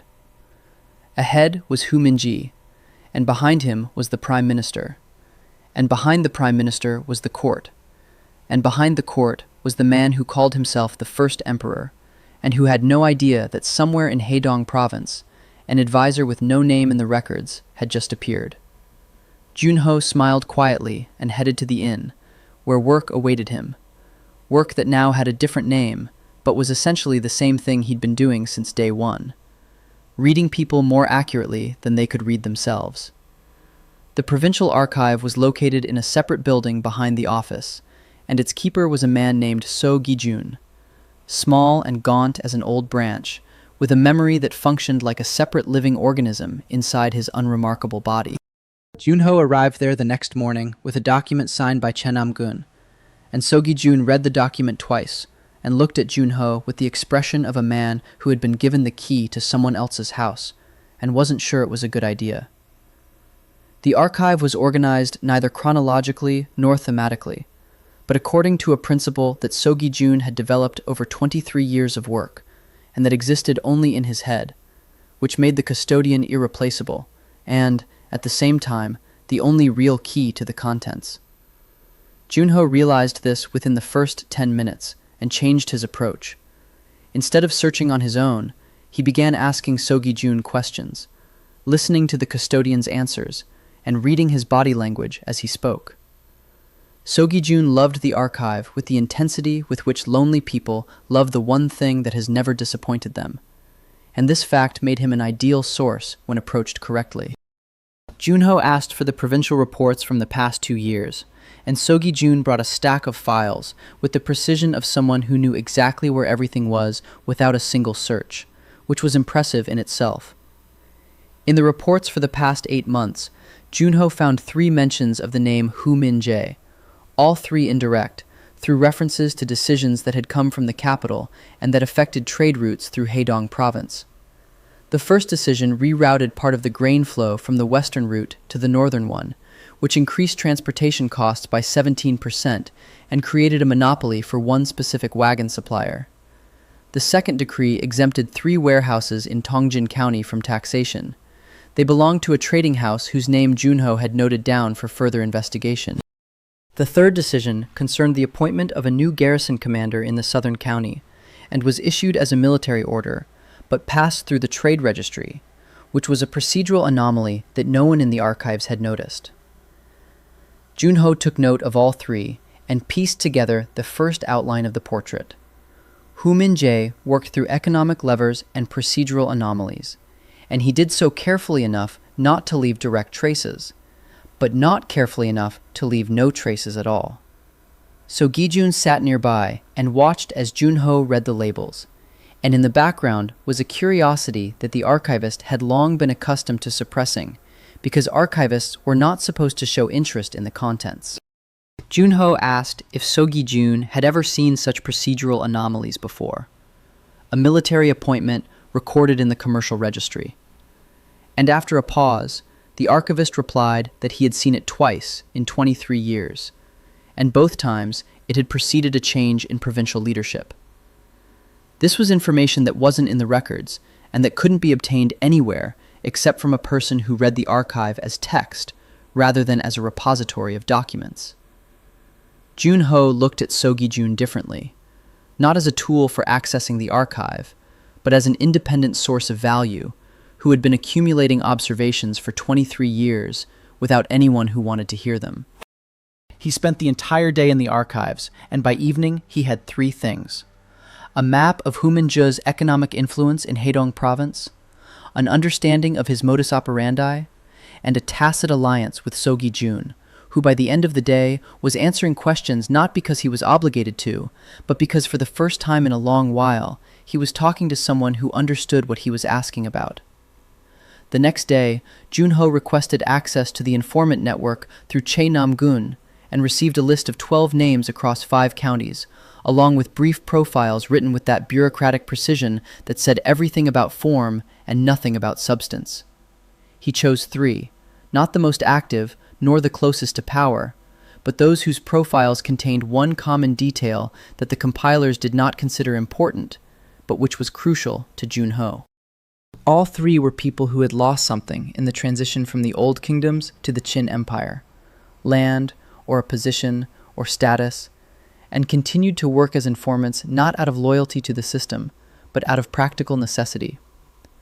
Such people provided accurate information, but always kept part of it to themselves, and that part was precisely the part that interested Junho more than the official reports. The first informant, named Nam Yeon-chol, worked at an inn in Tongjin County, the very same place where 3 warehouses had received tax exemptions under a decision linked to Hu Min-jae. Junho sent him a short message via a chancellery courier, a request for a meeting worded so that it looked like a standard inquiry regarding administrative matters. Nam Yeon-chol agreed 2 days later, and Junho set out for Tongjin the next morning, on a horse provided by the office, another change from a week ago, when he had walked there carrying a sack of grain. The road to Tongjin passed by one of Pukchon's disputed pastures, and Junho stopped for a moment to look at the land that had recently been a potential flashpoint for military conflict and was now awaiting a boundary survey. He thought about how every resolved case was not merely a result, but a demonstration of a method, and that the method accumulated into a reputation that grew faster than any army in the early stages of its formation. Nam Yeon-chol turned out to be exactly as his profile and archival records had painted him. A middle-aged man with the face of someone who had seen a lot and drawn the simple conclusion that it was better to know more than others. Junho read him from the very first second and found something there that wasn't in the profile. Nam Yeon-chol knew significantly more about the warehouses in Tongjin than he had reported in official dispatches, and kept that knowledge as a personal reserve in case it would be needed for bargaining. The moment for bargaining came sooner than the informant had planned, and Junho began the conversation not with a question about the warehouses, but by telling Nam Yeon-chol that a person who holds on to reserve knowledge for too long risks it losing its value before the right buyer is found. Nam Yeon-chol froze, and his aura gave off a sharp surge. Junho intensified his sense that the moment was now, and that there might not be another such moment, and the informant began to speak. The warehouses in Tongjin belonged to a trading house registered in the name of a distant relative of Hu Minjae, and grain harvested in excess of the official tax quota in 3 counties passed through these warehouses. This was not merely a mechanism of corruption, it was a parallel tax system that operated alongside the official one, gathering resources for Hu Minjae that were not recorded anywhere and were not controlled by anyone. Junho committed every detail to memory with a precision that was one of the few advantages he had brought over from his past life, the ability to structure information quickly and retain it without loss. He thanked Namyeon-chol and said that the information would be used carefully and that the source's name would remain off the record, and the informant nodded with the look of someone who didn't quite believe it but had no other choice. On the way back to Cheongyeon, Junho thought about what he now had against Hu Minjae. Not rumors or assumptions, but a concrete scheme with names, numbers, and warehouses that could be located and verified.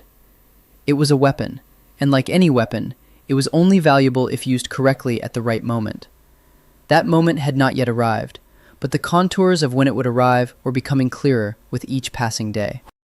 Hu Minjae arrived in Haedong province 3 weeks after his conversation with Namyeon-chol, and while the timing was unexpected, the substance was not. A man who runs a parallel tax system periodically comes to check that the system is working. Junho learned of the arrival a day in advance through an informant in the eastern county, and spent that day not in a flurry of activity, but in quiet calculation of all the variables that had shifted with the arrival of Hu Minjae in the same city as the governor. Sim Chol-ho sent a brief message via Che Nam-gun. The first minister's aide was arriving to inspect the trade routes, and the governor would like to know how to conduct himself. Junho replied via the same courier with 3 words, meaning that the governor should receive the guest with the utmost hospitality, and show not the slightest sign of unease. Hu Minjae entered Changyang the following morning with a party of 8 men and 2 aides, and immediately headed for the governor's residence, which spoke of a man accustomed to being expected. Junho watched the procession from the market square amid the crowd and saw the subject of his study in person for the first time. His first impression was that Hu Minjae was considerably younger than he had imagined, 40 at most, with the face of a man who had never doubted the correctness of his own decisions. From a distance of 20 meters, the figure was visible only as a silhouette, but that silhouette spoke volumes: confidence without anxiety, and a habit of authority without a habit of resistance, and this combination was both a strength and a blind spot. Junho did not go to the residence and did not seek direct contact. He returned to the archives to see So Gi-jun and asked the custodian to retrieve all documents related to trade route inspections over the past 3 years. So Gi-jun brought the files without a single question, and this too was the result of 3 weeks of proper work with the archivist, who now acted not out of duty, but out of the understanding that his knowledge was finally being put to good use. Trade route inspections were conducted once a year, and each one ended with a standard report containing recommendations that were never implemented. And that was the norm. The inspections existed as a ritual rather than a management tool. But in last year's report, there was one line that was not standard: a recommendation to switch 3 counties to a new grain weighing system, which was technically correct, but practically meant that all the old scales would become invalid. The new scales were manufactured by a single supplier. The supplier was registered under the name of the same distant relative of Hu Minjae, who owned the warehouses in Tongjin. Junho looked at that line and thought the scheme was elegant in its simplicity. Create an administrative necessity and be the sole supplier of the solution to that necessity.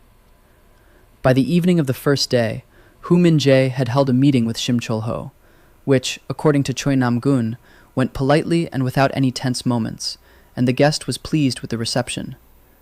Junho received a brief summary of the meeting and read between the lines that Hu Minjae had mentioned land disputes as an example of ineffective governance, and hinted that the capital was watching to see how the province was handling its backlog of cases. It was a standard maneuver, to create the impression that the central government was dissatisfied, so that the provincial governor would feel vulnerable and seek protection from the very person who had created that impression. Junho smirked inwardly, because the Pukchan issue had already been resolved, and land disputes no longer worked as a means of pressure against Chimchol-ho, something Hu Minjae did not yet know. On the second day of his arrival, Junho made his first direct move. He asked Anjong, who had come all the way from Ryu at his request, to go to the Changyon market and begin negotiations on grain supplies with one of the local merchants. The negotiations were genuine, and the grain was real, but a side effect was that the discussion of prices inevitably turned to the topic of weight measurement and the new scales that were to be introduced in the counties. Anjong played his part perfectly. He expressed public bewilderment at the change in weights and quoted the price requested by the supplier of the new weights, which was 3 times higher than the market price. By noon on the second day, the Changyon market knew about the new weights and their price, and the merchants spoke of it with precisely the tone with which merchants always speak of government decisions that cost them money. Hu Minjae couldn't help but hear these conversations, because his aides were walking around the market listening, and that, too, was part of the plan.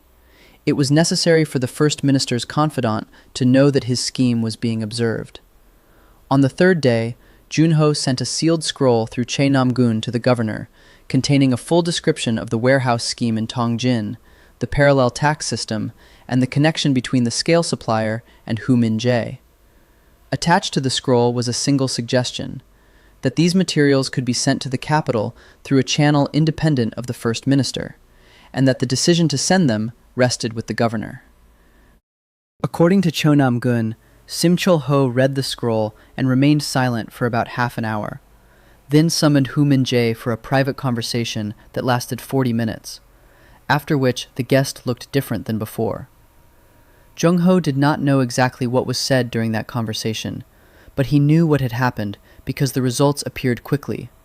The recommendation regarding the new scales was officially withdrawn as premature and requiring further study. Hu Minjae left Changyong on the 4th day instead of the planned 7, and departed without the confidence with which he had arrived, and this was evident even from a distance of 20 meters without telepathy. Simchol-ho sent Junho a short message that same evening, just 3 characters that, in bureaucratic language, meant "thanks for effective work," and nothing more. Junho read the message, set it aside, and thought about the fact that Hu Minjae had not been destroyed but stopped, and that this was a fundamental difference that most people failed to make but which determined everything. A destroyed enemy created a vacuum that someone else would fill. A stopped enemy knew who had stopped him, and that knowledge in itself was a resource that could be used at the right moment. Hu Minjae would return to the capital, knowing that in Haedong province there was someone who saw through his schemes and had access to the governor and to channels in the capital, and this knowledge would work quietly and constantly, without a single additional action on his part. That evening, Junho sat in the room the office had assigned him and thought that Haedong province was now stabilized in all key areas, and that stabilization was not the goal, but a platform. The platform was ready. The next level began where the province ended and the capital began, and standing between the province and the capital was the prime minister, whom Junho knew for the time being only as a shadow behind Hu Minjae's back. Xianyang was a 3-week journey from Changyong, and Junho had been preparing for this journey for 2 weeks because the capital was a different world, with different rules and a different density of literate people. Baek Yoon-jae had come to Changyong at his invitation, and this was the first time in several years that the old teacher had left Songcheon. In the background of his mind was a mixture of fear and that lively curiosity that fear could not completely suppress. Junho spent 3 days with him, and they talked about the capital, the court, and how power was structured within the inner circle of the first emperor. Bae Yoon-jae spoke from his personal experience, as someone who had witnessed the old court before unification. The old court was different, but human nature was the same, and the principles Bae Yoon-jae described from his experience matched what Junho knew from historical texts with enough accuracy to consider the map reliable. The first minister was named Li Si, and this was a name Junho knew well, one of the most influential figures in Chinese history, the architect of the legalist system of governance, and a man who would outlive Qin Shi Huang only to be executed by his successors. Li Si was a clever man with cold logic and a complete lack of sentimentality, and working with him directly was impossible at the level Junho was currently at. But Li Si had people, and those people had people, and 3 levels down from the first minister were those who could be found and used as an entry point into a structure that was otherwise completely closed off. Hu Minjie was the 2nd level, and he had been stopped. Somewhere in the capital, he was now thinking about the man from Heidong province who knew his schemes, and this thought created pressure that sooner or later was bound to come to the surface. Junho left Chang'an at dawn with documents from the provincial office, a horse, and a small supply of money from the trading operations of Anzhong, who by this time controlled 4 counties through a consolidated license. The road to Xi'an passed through 4 provinces, and at every stop, Junho spent time not only resting, but also observing the people traveling to or from the capital. On the 10th day of the journey, he stopped at an inn in the city of Weinan, which was the last major city before the capital, and where the concentration of people connected to the court was already sufficient to begin real work. Weinan was a transit city. Officials, merchants, military personnel, and couriers passed through it, and all of them carried in their minds information that would never be written on official documents. Junho spent 2 days in Weinan, and during those 2 days he gathered more up-to-date information about the state of affairs at court than he could have obtained from a month of archival research. The first thing he learned was that Li Si was going through a difficult period, not in danger, but under pressure from the eunuchs, who were increasing their influence over the first emperor through their personal access, which the first minister had seen diminish in recent months. The second thing was that one of the junior advisors at court, named Chang U-jin, had recently been demoted for reasons that were officially cited as administrative errors, but which, at the permanent court in Weinan, were described as the result of intrigue linked to that same circle of eunuchs. Zhang U-jin had been demoted, but not banished, and remained at court in a position that sounded insignificant, but which granted physical access to the inner chambers of the palace complex. Junho wrote this name down next to Hu Minjie's, and drew a line in his mind between them, a line that did not yet exist, but which could exist under the right conditions. On the 12th day of the journey, Shenyang appeared on the horizon, and Junho stopped his horse and looked at the city for a few seconds, not out of admiration, but out of the professional calculation of a man assessing the field before stepping onto it. The capital was on a different scale, not just larger than Chang'an or Luyi, but a qualitatively different environment where every person within a 10-meter radius could be someone's acquaintance, and where casual conversations were practically non-existent. His abilities required a different approach here, not a broad scan like at a village market, but a pinpoint focus on specific people with the utmost caution, because a smart person could sense directed attention even without knowing where it was coming from. Junho entered Xi'an through the commercial gate with documents from the provincial office and found an inn in the neighborhood where mid-level provincial officials stayed, neither too modest nor too conspicuous. On the first evening, he did nothing but sit in the inn's common room, drinking tea and listening to and reading the background sounds of the people around him as they ate, talked, and thought about their affairs, unaware that they were being read like open texts. In 3 hours, he drew up a preliminary map of those present. 2 were couriers carrying letters from the western provinces.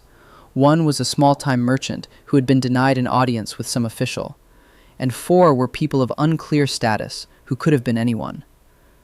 One of the 4 stood out, not because of fear or fatigue, but because of the sharp, constant attention of a man who was reading the people around him, and that attention was directed, among others, at Junho.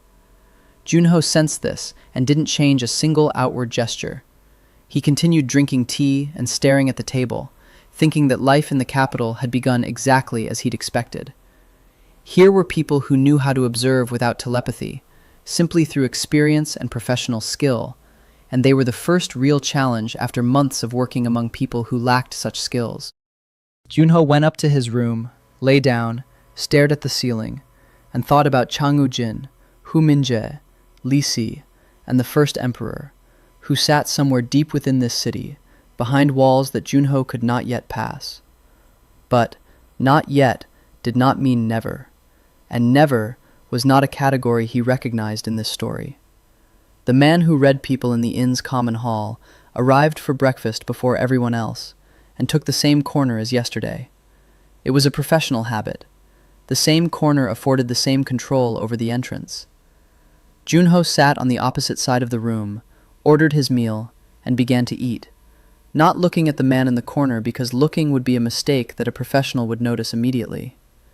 He read the man's background with peripheral attention, not direct focus, but a scattered scan that provided fewer details, but didn't create that directed pressure that smart people felt as a slight unease for no apparent reason.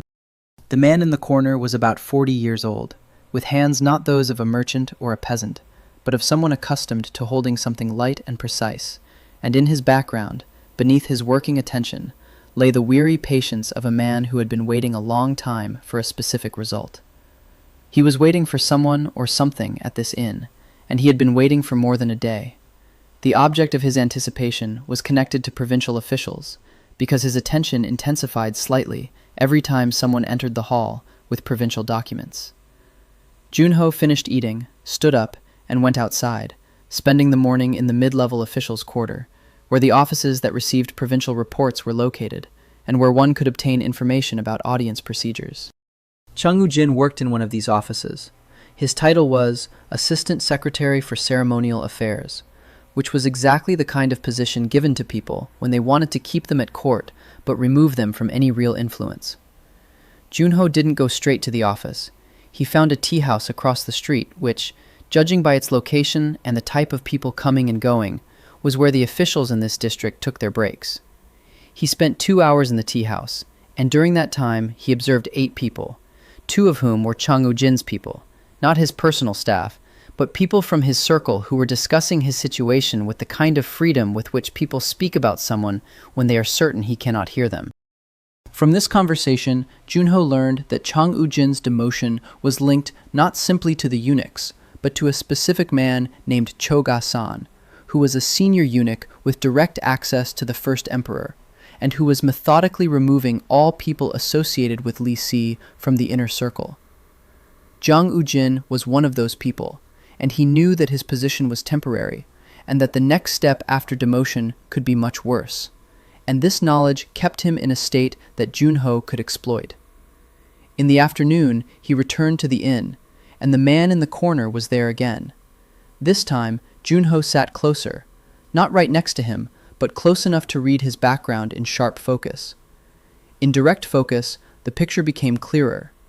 The man was waiting for a provincial official from Haedong, which narrowed the circle down to a few people, and Junho was one of them, with documents from Sim Chul-ho's office. He thought about who might have sent an observer to follow the provincial counselor, and the list was short. Ha Min-jae was the first and most obvious option, and that meant the first minister's confidant had reacted to the stop in Changneon faster than Junho had expected. This was information that changed the pace, not the plan, but the pace, and the pace needed to be accelerated because an observer who watches for too long will sooner or later begin to act.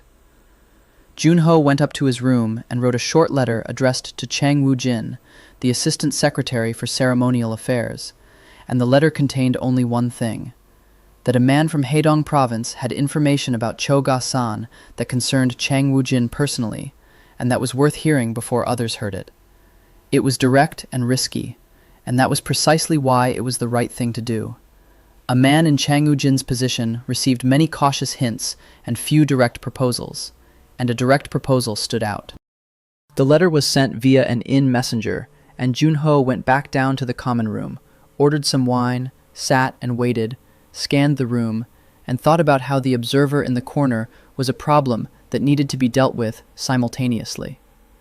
There were 3 ways to deal with the observer: remove him, avoid him, or make his presence neutral, and the first 2 created new problems, while the third required understanding exactly who he was.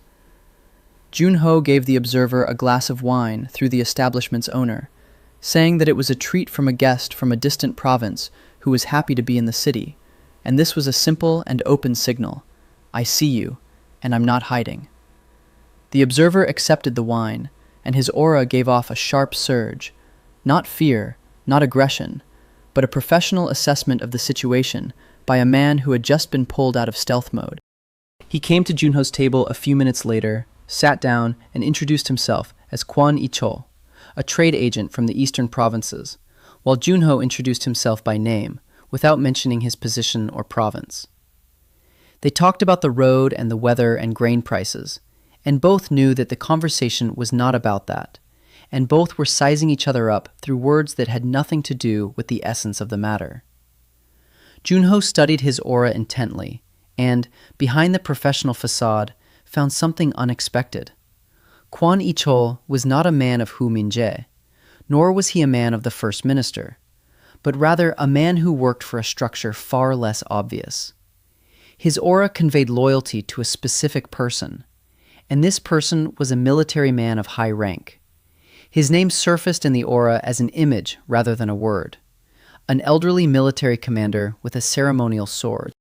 Junho gave no indication that he had received this information, and ended the conversation politely and, from an outside perspective, without result. And Qin Empire returned to his corner, looking like a man who hadn't gotten what he was looking for, but hadn't lost anything either. The reply from Chang Ujin arrived the next morning, brief and anonymous.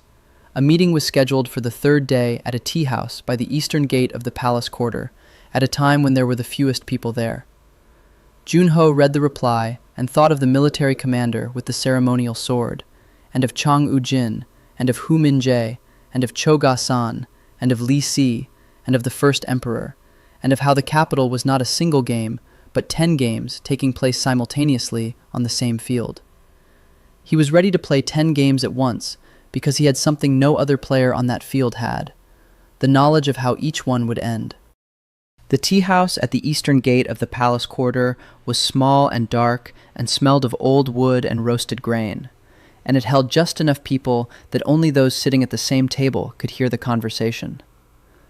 Chang Wujin arrived exactly on time, which spoke to a man who respected agreements, even when they were made with a stranger through an anonymous letter. He was younger than Junho had expected, 35 at most, with the face of a man who was intelligent and knew it, who was used to his intellect giving him an advantage, and who was now going through a period when his intellect wasn't helping and he didn't understand why. Junho read his mood from the doorway. Fear was the underlying, constant backdrop, like a noise one stops noticing after a long time, and beneath that fear lay what Junho had already learned to recognize as a willingness to take risks in people who had nothing left to lose. Chang Wujin sat down and, without preamble, said that the letter was unusual, and that he had come not because he trusted a stranger, but because information about Choga-san was a topic he could not ignore, regardless of the source. Junho appreciated the directness and responded in kind. He said that Choga-san was preparing his next move against Li Si's people, and that this move concerned not only court positions, but also accusations that were difficult to refute because they were based on real facts taken out of context. Chang Wujin looked at him, and his expression shifted sharply. Not surprise, but the recognition of a man who had suspected exactly this, and was now receiving confirmation from a source he couldn't verify. Junho named 3 specific details: the date when Choga-san gained access to certain documents, the name of the official who passed those documents on, and the nature of the accusation being prepared against the next person on the list. Next on the list was not Chang Wujin. He had already been demoted, and his demotion had taken him off the target list for a while, but another man from Li Si's inner circle, a higher-ranking figure whose name Junho had obtained through Namyeon Chol and through archival data that only came together to form a picture in the capital. Chang Wujin listened and remained silent, lost in thought, while Junho could read how thoughts moved through his mind quickly and methodically, and how each new detail fit into the existing picture that the advisor had been piecing together alone for months. After a pause, Chang Wujin asked what the man from Haedong province wanted, a man who knew the details of court intrigues with a precision that most people at the court itself did not possess. Junho replied that he wanted one thing: to be introduced to a man who had direct access to First Minister Li Si, and who could convey a brief message to him without the intermediaries controlled by Choga-san. It was a request that sounded modest, but was immense in its true significance, and Chang Wu-jin understood this immediately. His aura gave off a long pause of internal calculation. Junho didn't rush him or pressure him telepathically, because this was a moment when pressure would have destroyed what was being built. Chang Wu-jin had to make the decision himself, and arrive at it through his own logic, not out of a prompted impulse. Chang Wu-jin asked what the message was about, and Junho replied that it concerned Hu Minjae and the parallel tax system in Heidong province, and that Li Si, as prime minister, had every reason to know about this system before his enemies found out about it. A tension hung in the air between them, the kind that arises when two intelligent people simultaneously realize that the conversation has just shifted to a new level, and there is no going back to the previous one. Hu Minjae was Li Si's man. Junho knew this, and Chang Wu-jin knew it, and both knew that information about his schemes was a weapon that could work both ways, depending on who held it. Junho held it, and offered to pass it directly to the prime minister, which meant he was choosing Li Sa's side over Choga-san's, and Chang Wu-jin saw this and understood that such a choice was either honest or a trap. Junho gave him one more detail. He said that Quan Ich-hol, an observer from the royal household, worked for a military commander named Wang Cho-lim, who had his own interests in the capital's balance of power and who kept tabs on the provincial advisors for reasons that Chang Wu-jin could understand better than he could. The name Wang Cho-lim sank into Chang Wu-jin's mind like a stone into water, and ripples spread quickly. Junho read them and saw that the name was familiar, and that it added a new dimension to the calculations the advisor was making. Chang Wu-jin said that a meeting with the right person from Li Si's circle was possible in 3 days, and that he offered no guarantees of the outcome, but did guarantee that the message would be conveyed correctly. Junho thanked him, stood up, and said one last thing, that the information about Choga-san's next target, which he had mentioned at the beginning of the conversation, was accurate, and that Chang Wu-jin had 3 days to pass it on to the person it directly concerned. Chang Wu-jin looked at him with the expression people have when they realize they've just been placed in a position where both action and inaction have a cost, and the cost of inaction is higher. Junho stepped out of the tea house onto a cold day in the capital, and the streets of the palace district were filled with people going about their business, unaware that a conversation had just taken place among them that had set several invisible levers in motion simultaneously. He thought about Wang Cho-lim and how the military commander with the ceremonial sword was a variable that needed to be understood quickly, because unknown variables in complex equations had a habit of becoming decisive at the most inopportune moment. The 3 days before the meeting with Li Si's circle were 3 days that had to be used to the fullest, without a single hour wasted. 3 days in the capital, with a specific goal, were 3 days of intense work, and Junho started with the simplest thing: the inn where Quan Ich-hol still occupied his corner, and was still waiting for something that never came. After their conversation over wine, the observer had changed his approach. He no longer pretended to be inconspicuous or acted as if he were reading people by chance, and this indicated that the direct signal Junho had sent 3 days earlier had shifted the nature of the surveillance from covert to overt. Open surveillance was more honest and, in a sense, more convenient, because with a person who was watching openly, one could work directly, without the effort of playing at invisibility on either side.